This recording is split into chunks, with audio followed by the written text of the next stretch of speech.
My name is Dalisto Banda. I'm from Zambia, Central Province to be precise. I'm a member of the Global Assembly team. Well, someone may ask to say, what have you learned so far from the Global Assembly?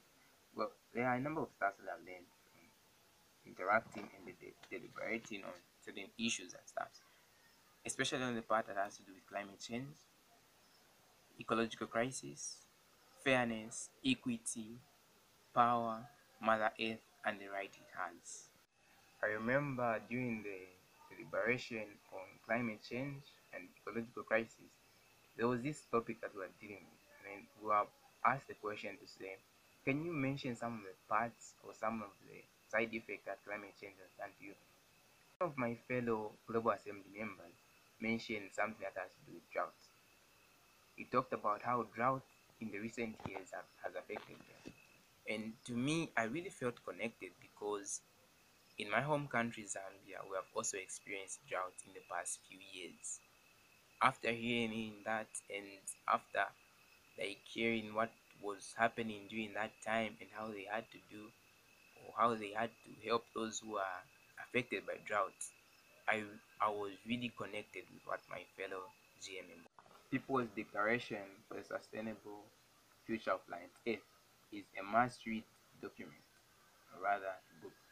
Now, which part do you like the most in this declaration? Well, first of all, we need to understand what this declaration is about.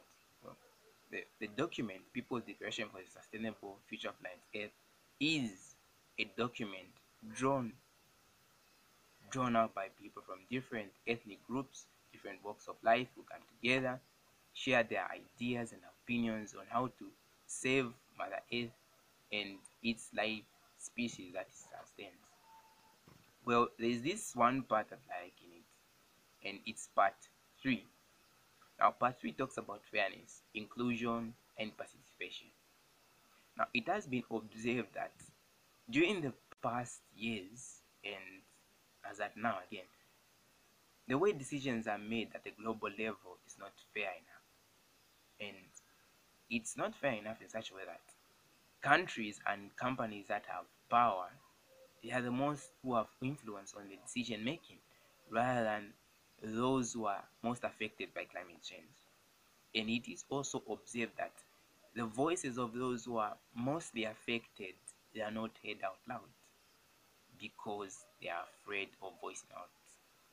Because now in the same part 3 of the People's Sustainable Future of Planet Earth, it also talks about awareness. Awareness should be raised concerning climate change. Now again, there's this issue that has to do with citizens' participation in this decision making concerning climate change. Now, countries and people at large should be given a platform where they could express their own views and opinions and how they could deliberate on the decision making concerning climate change.